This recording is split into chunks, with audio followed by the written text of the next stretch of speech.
Здравейте на всички, които ни слушате. Аз съм Влади, а днес Бела я няма, за съжаление, и ще съм самичка. Това е Blood and Lipstick, нашият и вашият подкаст за истински криминални истории.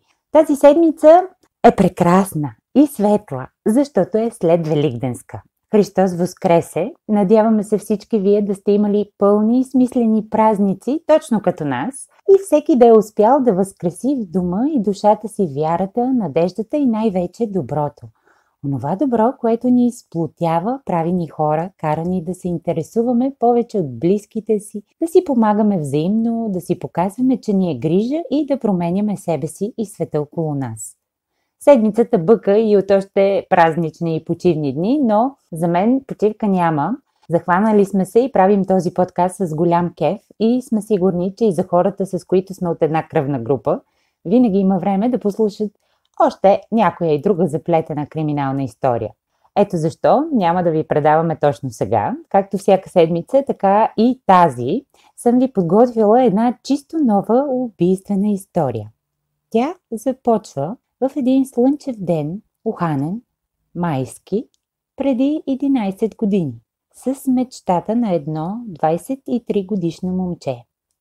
До май месец 2021 година обаче, все още никой не е открил как точно завършва тази история. Дали една мечта не се е превърнала в истински ужас?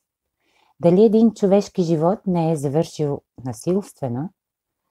И дали всичко през онази разпъпила се пролет започва или пък замира завинаги?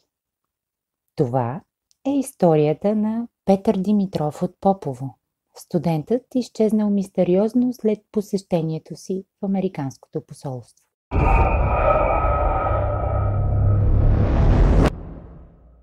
Вечерта на 11 май 2010 година Евгений Димов, млад мъж, студент в Софийския университет, има уговорка със своя най-добър приятел от детството Петър. Двамата се познават от родния си град Попово, в който са израсли заедно и дори са били съученици от 1 до 12 клас.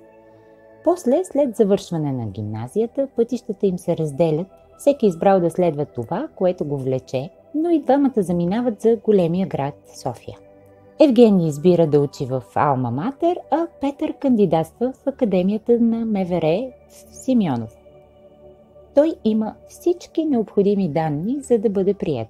Отличен ученик, брилянтен математик, здрав и силен физически, около 1,80 м, както и стабилен психически. Петър издържа изпитите за академията и е приет с впечатляващи резултати. Родителите му са изключително горди, защото, както казва баща му в едно интервю, дадено за Варна утре, там приемат само по 10 човека на година в факултета пожарна безопасност и защита на населението. А Петър го приемат дори без да ходи на допълнителни курсове за подготовка. 2 години по-късно обаче, Петър сам напуска академията, като я заменя с Техническия университет, където отново е приет трети по успех в избраната от него специалност. Той се нанася да живее в студентското общежитие на университета, но за съжаление не остава дълго там. Баща му Владимир губи работата си, а майка му Мая също е безработна от доста време и издържането на студент в столицата започва да става непосилно за семейството. Петър не е единственият им син. Те имат и още 2 деца – сестрата на Петър Невяна и Димитър, по-малкият му брат. Семейството живее в Кардам, малко населено място край железопътната линия Добрич-Черна вода, където са се преместили от Попово преди години. Петър живее в столицата до Нова година, когато поради ограничените финанси решава да се върне при родителите си и да продължи да учи, като се подготвя за изпитите от дома си в Кардам. Още с връщането обаче, Петър започва да мисли начини, по които да подпомогне семейството си в затруднената финансова ситуация, а и да успее да се върне в София и да завърши успешно образованието си. Тогава му идва и идеята да кандидатства и да се запише на студентска бригада отвъд океана. Започва сериозно да се подготвя сам и да учи английски. Успоредно с това учи и за изпитите си в университета. Сега е време да уча, отговарял Петър винаги, когато го питали защо не обича да ходи по дискотеки. Хората казват, че когато човек има мечта, то той не само мечтае, а и работи здраво всеки ден, за да я постигне. Точно това прави и 23-годишният млад мъж. Нещо повече, Петър дори прави успешно и първите крачки по пътя за изпълнението на мечтата си. Одобрен е за студентската бригада и изключва предварителен договор с работодател за период от 6 месеца, за да работи в Южна Каролина. В групата одобрени за там са и няколко негови приятели, вече били на работа в този щат. Петър дори купува самолетния си билет за САЩ. Полетът му е определен за 21 май 2010. Остава му само интервюто в Американското посолство за получаване на виза. Петър е спокоен и сигурен, че ще я получи. Няма абсолютно никаква видима и основателна причина тя да му бъде отказана. И така, сутринта на 11 май той тръгва за София. След като пристига в града, Петър се отбива в общежитието на Техническия университет, за да предаде ключовете си, а след това се среща с Евгений и неговата приятелка. Както казах и по-рано, Петър и Евгений се познават от детството си и независимо, че вече учат в две различни учебни заведения, те са достатъчно близки, за да се уговорят Петър да прекара времето си с него в града, докато не тръгне обратно за Кардам и дори да преспи от тях, ако се налага. Поред статия на вестник 24 часа от 17 май на 2010 година на репортерите Янета Димитрова, Невелин Ганчев и Ива Григорова, по обяд на 12 май Евгений и неговата приятелка закарали Петър до квартал Лозенец в София, където се намира и Американското посолство. Интервюто за виза на Петър било насрочено за 1. Евгений оставил приятелката си и Петър пред посолството и тръгнал да потърси място за паркиране, тъй като пред самото посолство е забранено да се паркира, а и нямало свободни места наблизо. Уговорката им била, че ще изчакат Петър пред посолството, за да си тръгнат заедно. Предполагали, че най-много ще се забави час. Ако пък излезнел по-рано, то са разбрали да им звънне, ако двамата ги няма отпред. В този момент Петър осъзнал, че е забравил телефона си в раницата, която оставил в автомобила на Евгений. За да имат връзка обаче, приятелката на Евгений му дала нейния мобилен телефон. Двамата му пожелали успех и го изпратили. Точно в 1:05 минути Петър Димитров влязъл в сградата на Американското посолство на улица Козяк в столицата, за да не бъде видян да излиза никога повече оттам.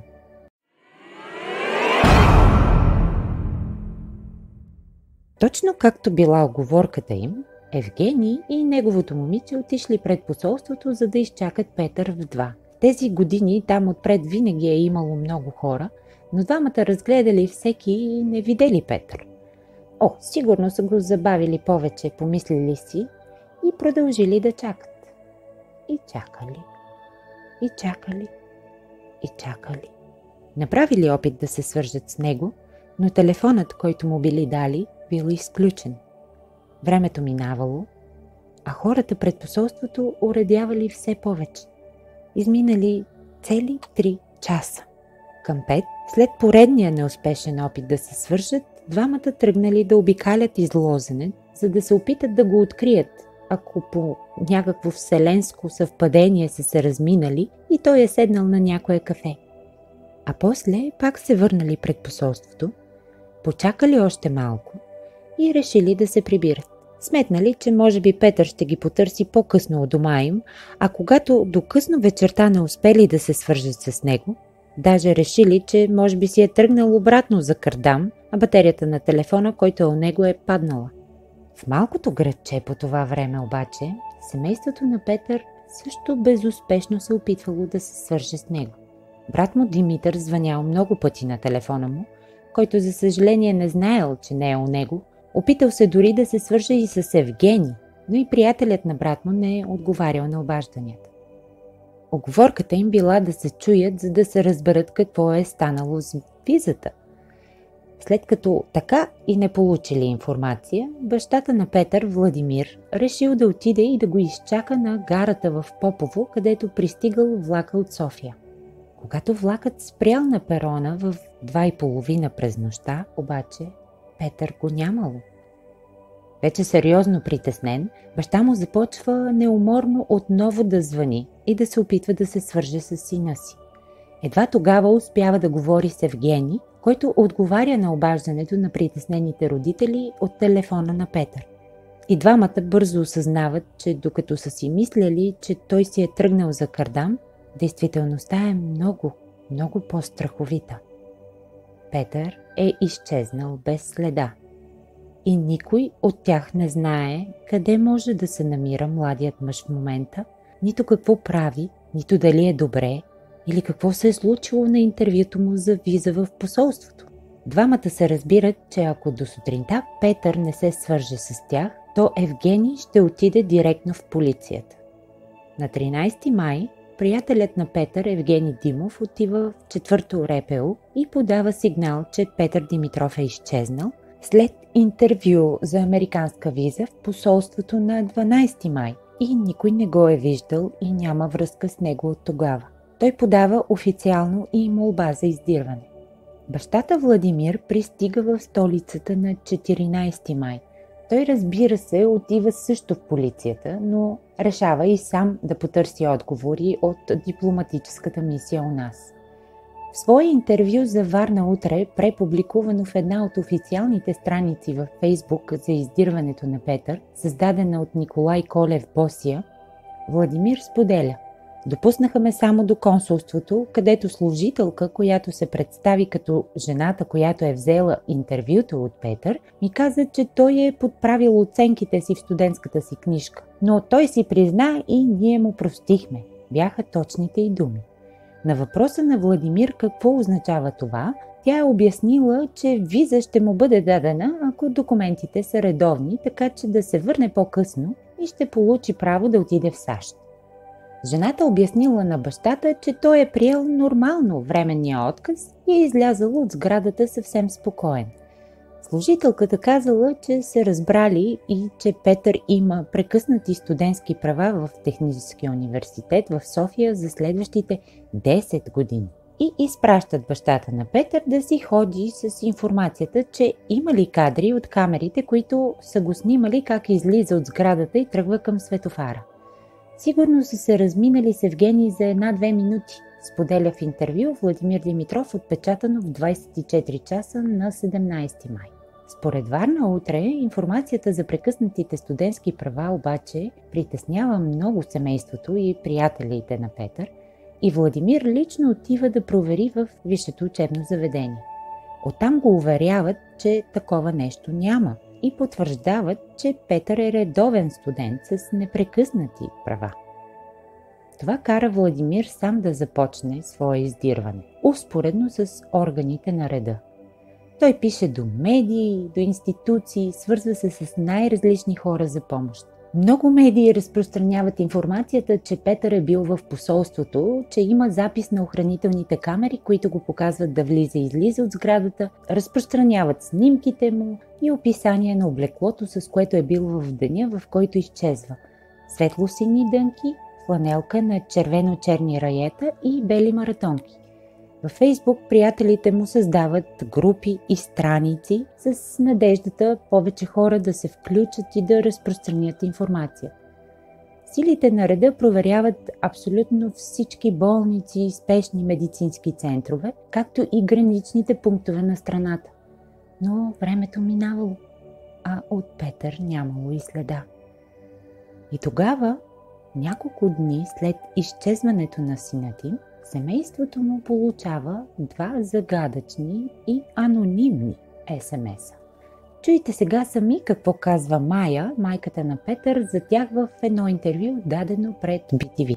Няколко дни след оповестяване на мистериозното изчезване на момчето, родителите му получили загадъчно съобщение, че 4 негови приятели са били задържани в посолството. И втория СМС: задължително искай да видиш записите от излизането му.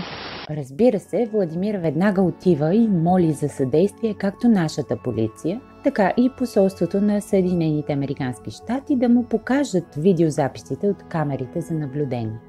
В посолството му показват материал от няколко секунди, на които се вижда синът му, но на него не се вижда нито дали излиза, нито пък дали влиза. Петър прави няколко крачки в помещение, предполагаемо стая или коридор, и видеото прекъсва. Обяснението от страна на посолството е, че това е всичко, с което разполагат. Оправданието? Камерите в този ден били повредени. Българските органи на реда също не разполагат с никакъв друг предоставен им видеозапис от страна на дипломатическата мисия. Записа, който го е видял моя мъж, е в една стая. Знамето американското се виждало, европейското знаме, и той прави 3 крачки. Това е, което е видял от целия запис. Ние искаме да видим как излиза той. Показаха ми запис, който тръгва от някаква врата и стига до някъде. И ми обясниха, че това е излизане от посолството. Не се вижда да излиза от посолството на този запис. Аз не видях. Това задълбочава съмненията на бащата, че синът му въобще не е излизал от сградата след интервюто. Още повече, по думите му, когато е помолил да види записа от влизането на сина му за интервю, американските служители му отговорили, че не разполагат и с такъв запис. За бащата на Петър, видеото, което са предоставили от посолството, е доказателство единствено, че синът му е бил там, но не и че е излязъл. Той е сигурен, че посолството е осеяно с камери навсякъде и е невъзможно да не са проследили всяка крачка на сина му Петър в сградата, както и че е невъзможно точно пък тогава всички камери да са били развалени. Аз си признавам, че никога не съм влизала в тази сграда. Бела е ходила много пъти и може би щеше да ни разкаже, ако бяхме заедно в момента. А ако някой пък от вас е бил там, може да ни напишете като коментари. Споделете ми как са разположени, има ли много камери, виждат ли се, изобщо смятате ли, че подобно обяснение за неработещи камери е достатъчно достоверно, или сте на мнението на бащата на Петър и също бихте се усъмнили в подобно обяснение? Друг странен факт, който направил голямо впечатление на бащата на Петър, бил и часът на записа на камерата, който му показали. На кадрите било изписано 13:42, а служителката, която е интервюирала младежа, твърдяла, че той си е тръгнал в 14:55. Охраната излиза с обяснението, че часовникът на камерата не е сверен. Ако си спомняте, Бела също предположи подобно нещо за камерите в епизода ни с изчезването и трагичната смърт на Пепи Терзийски. Но дори и да е било така, и таймкодът да е бил с час назад, ако това все пак наистина са кадри от излизането на Петър от сградата от посолството, то пак има едни 12 минути разминаване в часа, изписан на екрана, и този, в който служителката е твърдяла, че е приключила интервюто. Още повече, по това време полицията започва да разпитва и останалите кандидати за виза, които са имали насрочено интервю в посолството в същия ден и час. Бащата на Петър сам отива в фирмата, която съдейства за оформянето на документите за кандидатстване, и от фирмата му казват, че могат да дадат списък с имена на кандидатите. Свидетелите, които са разпитани от органите на МВР, твърдят, че са видели Петър да влиза, но никой не го е видял да излиза. След всичко това, изобщо не е случайно, че родителите на Петър започват все по-силно да вярват в вероятността той изобщо да не е излизал от сградата в онзи фатален 12 май. Предполагам, нещо е станало объркване, да са го задържали нещо по погрешка. Няма причина, по която да се действа силно срещу него.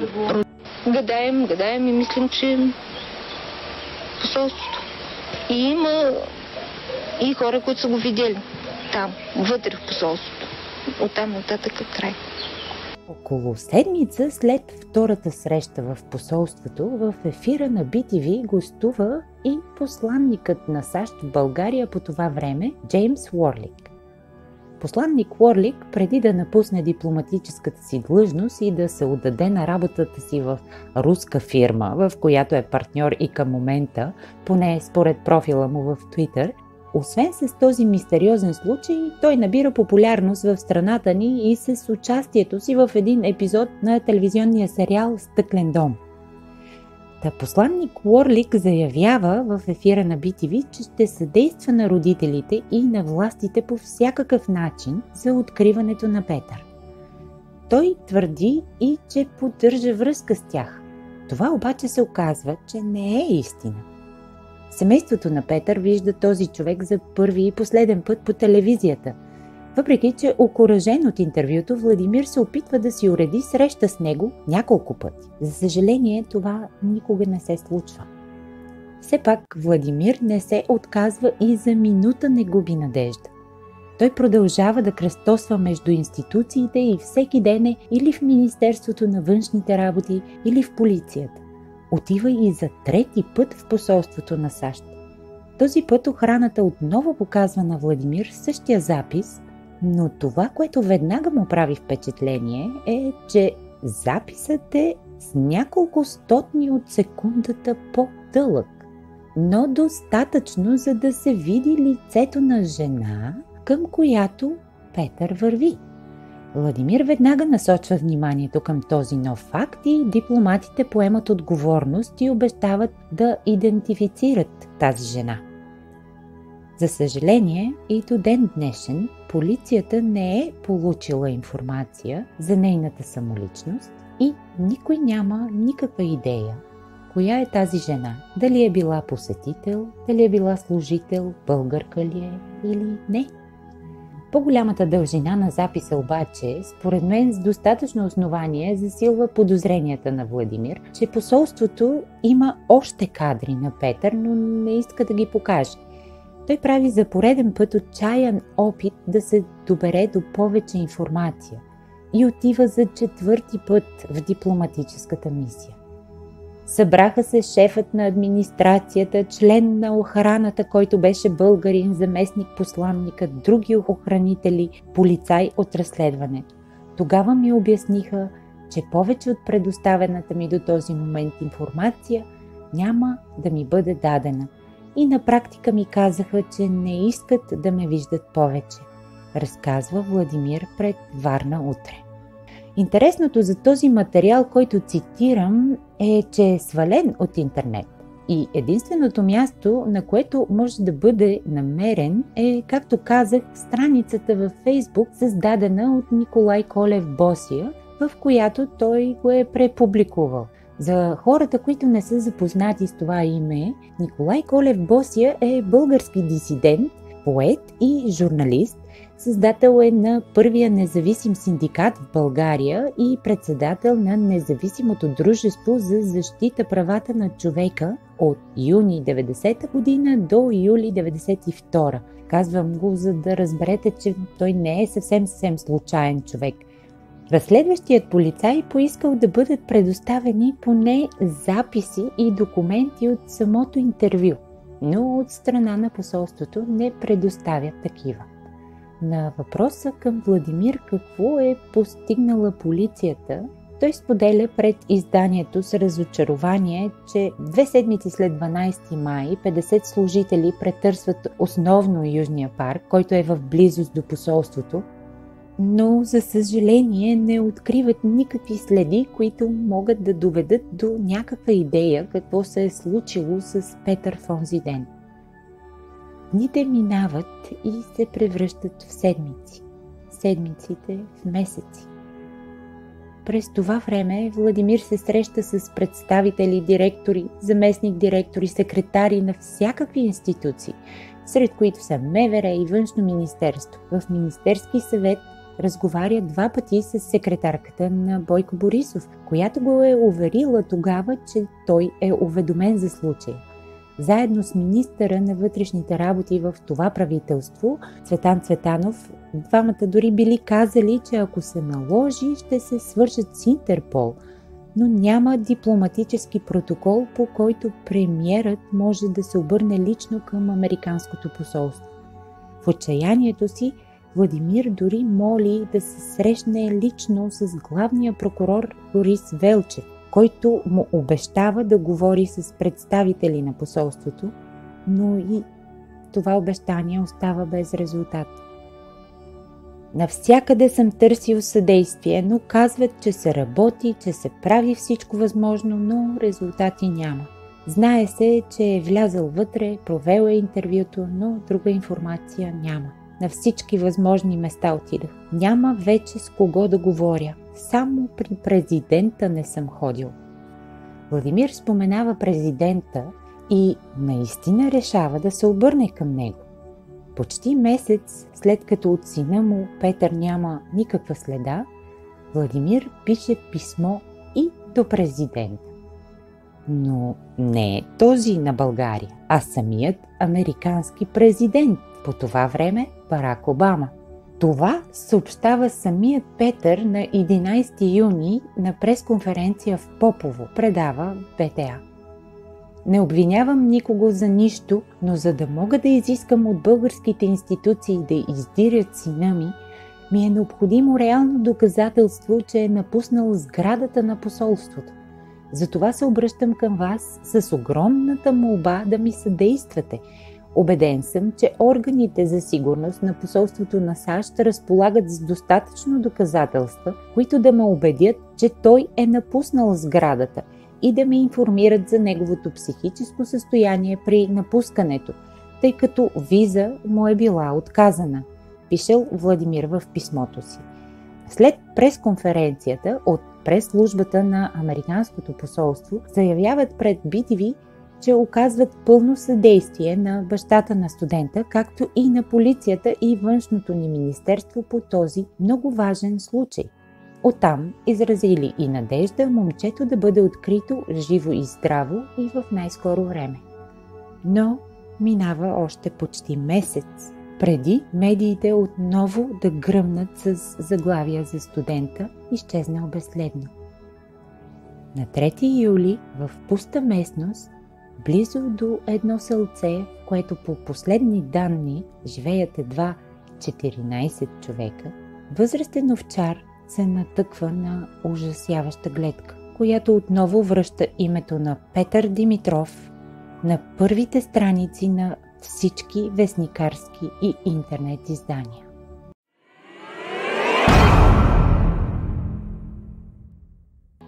На 7 юли 24 часа излиза с публикация, че е открит труп на обесен млад мъж в землището край свиленградското село Дървишка могила. Тялото е открито от местен жител и било в стадии на силно разложение. Видимата на пръв поглед причина за смъртта е обесване. Вестникът още в заглавието си повдига въпросът дали това случайно не е тялото на Петър. Лично на мен ми е изключително странно как така и откъде изобщо води началото си тази версия. Най-малкото защото село Дървишка могила се намира на повече от 300 км от София и на около 250 км от Кардам. В статията, линк към която, разбира се, ще публикуваме както винаги в секцията източници към всеки епизод на нашия сайт bloodandlipstick.com, те посочват, че това е информация, получена от Хасковската дирекция на полицията от 6 юли. Говорителката на полицията Нина Николова е съобщила. Там е цитирана и информацията, че насоките за самоличността на трупа били по косвени доказателства, но сигурността била голяма, според думите на разследващите. Предстояло тепърва да бъде направена ДНК експертиза и разпознаване на тялото от близките му. Опитите на журналистите, подготвили материала Ники Грудев и Яна Димитрова, да се свържат с областния съдебен лекар доктор Христо Еленски, не се увенчали с успехите, така и не успели да получат потвърждение за липсата на насилие по откритото тяло. В друга публикация, този път на вестник Монитор, която за съжаление също не можах да открия в оригинал, но е препубликувана на няколко места в лични блогове, се споменава, че все пак съдебният лекар е бил потвърдил, че нямало следи от насилие. В това обаче не е съвсем убеден бащата на Петър, Владимир. Когато отива в Хасково, за да разпознае сина си, едно от нещата, които му правят силно впечатление е, че предните 8 зъба на открития човек липсвали, а тялото било в толкова напреднал стадий на разложение, че нямало как изобщо да разпознае каквото и да било от него. Не можах да разпозная нищо, което да ме навежда на мисълта, че това може да е Петър. 2 дни по-късно BTV прави репортаж за това. Чуйте какво казва Владимир в самия репортаж. Аз в София обърнах на квартал, сега Хасково ще обърна на квартал Катерия. Дрехите, колкото е останало от тях, приличат на него. Значи, само мога да кажа категорично за маратонките, които не са негови. Сега исках снимки на зъбите, защото по това ще да го познае де факто, но зъбите му отпреди да ги няма. Перфектни зъби имаше. Категорично го заявявам, че той тук не е бил. Имате ли роднини в този? Не. Той приятел ли има? Не, няма какво да прави тук. Предвид приликата на някои от дрехите, Владимир отново моли за записа, за да може да сравнят дрехите. Но те категорично отказват да му го предоставят. За 2 неща родителите на Петър са сигурни. Маратонките не са неговите. Нито пък намерената в близост до обесения млад мъж раница. Защото раницата на Петър е останала в колата на Евгений в деня на неговото изчезване. Интересно е съвпадението, че в откритата чисто нова раница, според вестник Монитор, имало 50 лева. Точно толкова, колкото бил споделял и в множество интервюта бащата на Петър, че той е имал в деня на изчезването си. В раницата имало още и неизяден десерт, киткат и бутилка минерална вода. Документи за самоличност обаче не били открити. Версията, която още тогава множество медии започват да лансират, е, че Петър, разстроен от отказа за американска виза, бил решил на своя глава да тръгне за щатите, като нелегално пресече турската ни граница. Интересното е, че няма споменати конкретни източници, а само общото разследващите. С това те се опитват да обяснят мистерията, че е открит на толкова отдалечено място от дома му в близост до населено място, в което отдавна не живеели млади хора, а и фактът, че в скоро време нямало никакви лица обявени за издирване в близост до откритите останки. Родителите на Петър обаче са категорични, че отказа за виза не би бил в състояние да разклати психиката на сина им до подобна степен, че да зареже всичко и да тръгва да бяга, а след това в отчаянието си дори да сложи край на живота си. А и само да предположим, че той наистина имал в себе си 50 лева, а в раницата също са открили 50 лева, то как е стигнал до там, без да похарчи дори 1 лев? По информация на баща му, Петър е имал в себе си и дебитна карта, в която е разполагал с друга сума пари от около $200-300, но движения пък по тази карта не са регистрирани никога след изчезването му на 12 май. Нещата започват да стават още по-подозрителни, поне за мен, след като в публикация от 8 юли на местното издание haskovo.net е публикуван материал, който в общи линии преповтаря публикациите на 24 часа и Монитор, но с едно малко изключение. В края на материала е допълнено следното уточнение, цитирам: "Тази сутрин говорителката на областна дирекция на МВР Хасково Нина Николова заяви пред haskovo.net, че не е давала никакви изявления. Труп на обесен наистина е намерен край свиленградското село Дървишка могила на 3 юли, но никъде не съм споменавала, че това е трупът на студента Петър Владимиров Димитров. Предстоят ДНК експертизи преди това не могат да се правят никакви заключения, допълни Нинова. Край на цитата. И тук ми се иска за съвсем малко да прекъсна историята и да кажа няколко думи, може би, за ролята на публичните средства за масово осведомяване в подобни случаи. Информацията, която достига до публиката, е изключително важна, особено когато тя е свързана с човек, когото полицията все още издирва. Аз разбирам огромното желание за сензационни новини, за повече читатели, за повече кликове, но всяко нещо има своите професионални и морални граници. В случая, как и по какъв начин е била предоставена информацията, че разследващите са, цитирам, почти 100% убедени, как се е стигнало до разпространяването на не съвсем точна информация, внушаването умишлено или не на връзка на откритото обесено тяло край село Дървишка могила и изчезналия Петър, лично на мен не ми е ясно. Но ми е ясно, че е непрофесионално и нечистоплътно и че така не се прави. А от друга страна, да премахнеш материалите си, които си писал от мрежата, без да оставиш за достъп архив, също не се прави. По този начин премахваш и възможността да защитиш и да докажеш позицията си поне. Както и да е, малко се повляках, но, както казах и преди, това да проучвам и събирам информация за български случаи по журналистически публикации, материали и разследвания за истории, които са се случили тук в България, е почти обречена кауза. Информацията е изключително оскъдна, противоречива или пък е преписана от всяко едно издание без никакъв смисъл. Копи-пейст положение в повечето случаи. А това, ама по никакъв начин, според мен, не помага нито на органите на реда, нито допринася за увеличаване на активността на обществото ни като цяло, нито пък помага на пострадалите или близките на жертвите, или пък на самите изчезнали безследно хора. И това е ужасно тъжно и много ми се иска да се промени. Защото мисля си, ако информацията по подобни заплетени и загадъчни случаи и конкретно по този, ако не беше толкова малко и толкова оскъдна, то може би този случай щеше да получи своята развръзка, независимо каква, положителна или трагична, много по-рано, а не да остане и до днес като една от най-загадъчните истории, случили се в последните години и все още търсещи своето разрешение.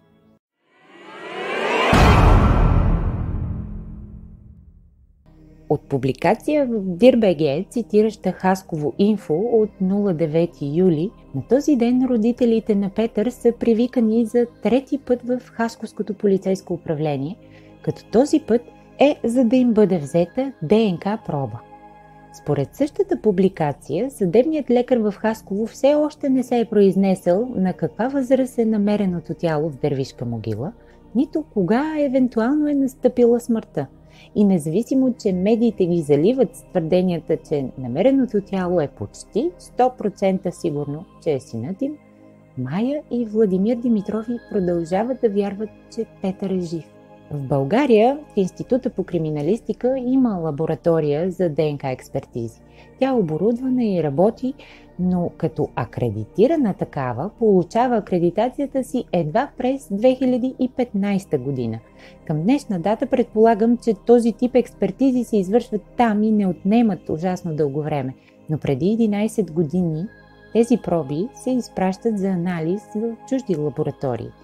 В случая с пробите на родителите на Петър мога само да спекулирам коя е лабораторията взела и изпратила пробите за изследване.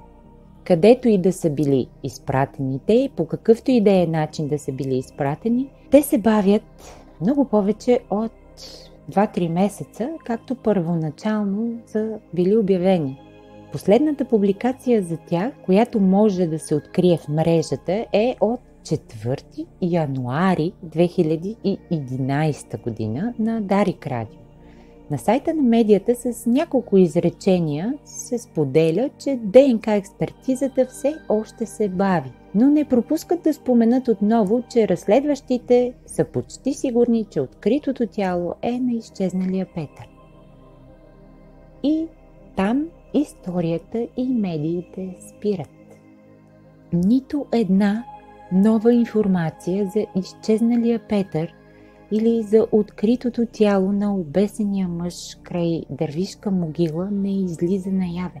Сякаш някой налага пълно информационно затъмнение. Ама като ви казвам нищо, значи нищичко. Zero. Нада. За всичките 10 години от тогава нито една официална голяма медия не си е направила труда да попита дори какво се е случило с тази експертиза.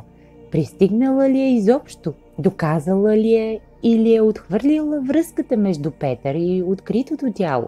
И ако не е, тогава кой е обесилия се мъж? А Петър все още ли се води за изчезнал? Продължава ли да бъде издирван? Това, което аз лично открих е, че все още може да бъде видяна информация за него и снимката му на официалния сайт на Министерство на вътрешните работи. Последните корекции по тази информация са отбелязани с дата 15 август 2018. Аз си признавам, че нямам идея как мога да тълкувам това, но имам много въпроси и тези въпроси стоят без отговор години наред. През 2014 има 2 съмнителни сайта, които публикуват информация, за която се позовават на вестник Уикенд и която няма как да знаем доколко е достоверна. В тази информация се твърди, че човек, който бил приятел на Петър от Техническия университет, на име Георги, бил получил в края на октомври 2014 мистериозен банков превод от 5000 лева. Парите били проследени до солидна банка в Германия, а Георги бил убеден, че сумата му е пратена от неговия приятел Петър Димитров. Твърди се, че за трансфера на сумата били наясно в областна дирекция МВР Търговище. Според публикациите, Георги смятал, че освен на него, Петър вероятно правил подобни дарения и на родителите си. Това обаче по никакъв начин в нито една друга публикация не е отречено или потвърдено. И колкото и ужасно манипулативен и абсолютно безмислен да е подобен текст, в него все пак се споменава и друго, че издирването на Петър е било прекратено година след като е бил открит обезобразеният труп, както и че разследващите смятат, че това е Петър, но родителите му категорично не вярват. Те не го разпознали нито по тялото, нито по дрехите и вещите, както и че, цитирам, ДНК експертизата още не е готова. Припомням, това е публикация от 2014 година и по-конкретно от 4 декември 2014. Каква е истината и съдбата на изчезналия преди 11 години Петър? В момента можем само да гадаем. Конспиративните теории за това не са спирали и са много. Някои мислят, че е бил отвлечен и убит, други, че е вербуван за агент, трети, че е станал неволен свидетел на нещо, заради което се е простил с живота си, а четвърти мислят, че Петър е решил да търси своя път и място извън България и да започне съвсем нов живот някъде извън родината. За съжаление, всичко това са единствено и само хипотези. А това, което родителите и близките на Петър все още очакват, е истината за него. Има един журналист, който последен е писал по темата. Името му е Стилян Стоименов. Той публикува обширен репортаж за случилото се с Петър Димитров 6 години след изчезването му в интернет изданието на вестник България сега, вестникът на българите, живеещи в Канада и САЩ. От неговия материал става ясно, че изданието е поело ангажимент да се свърже с родителите на Петър, ако някой все пак има информация за него. А това говори само едно. Майя и Владимир все още очакват, надяват се и се молят техния син Петър един ден отново да прекрачи прага на къщата им, жив и здрав. Петър Димитров към момента би бил на 34 години. Очите му са тъмно кафяви, а косата му е била тъмна и късо постригана по време на изчезването му. На нашия сайт ще публикуваме отново снимките му и ще ви помолим, ако някой, който ни слуша и има каквато и да е информация, да се свърже с изданието на България сега на имейл editor@bulgariasega.com или на официалните телефони, обявени на сайта на Министерство на вътрешните работи 982-4160 и 982-3918. Останалите телефони, които са били публикувани в мрежата, лично аз нямам идея до каква степен са актуални или работят, за това не ги казваме. Аз се надявам, че може би точно в тази светла, след Великденска седмица, тази история може пък да има щастлив, а не убийствен край. А вие? Това беше от мен за този епизод на Blood and Lipstick подкаст. Бях си само аз, нямаше я Бейла. Надявам се следващия път да сме заедно отново. Обещавам ви, че съвсем скоро ще направим и много подробен епизод за безследно изчезналите хора в България. Темата е огромна, изключително важна и аз и Бела мислим, че заслужава много по-задълбочен анализ и проучване. А както и съвети, които ще се опитаме да синтезираме и да ви предоставим какво е най-важно да направите, ако случайно ваш близък изчезне без следа, но и как да се подготвите, ако не дай си Боже самите вие изчезнете безследно. Сега ви пожелавам весели празници, почивайте и яще, веселете се и се обичайте. Това е най-хубавото, което може да направите. Чао от мен! Следващия четвъртък ни очаквайте с чисто нова убийствена история. Blood and Lipstick подкаст е продукция на Аудио Ада. Музиката, използвана в епизода, е на Тим Мур от Pixabay. Записът, миксът, мастерингът и саунд дизайнът са направени от Бела. А ресърча, преводите и написването на историите правя аз, Влади. Линкове към използваните източници за този епизод ще намерите на нашия сайт.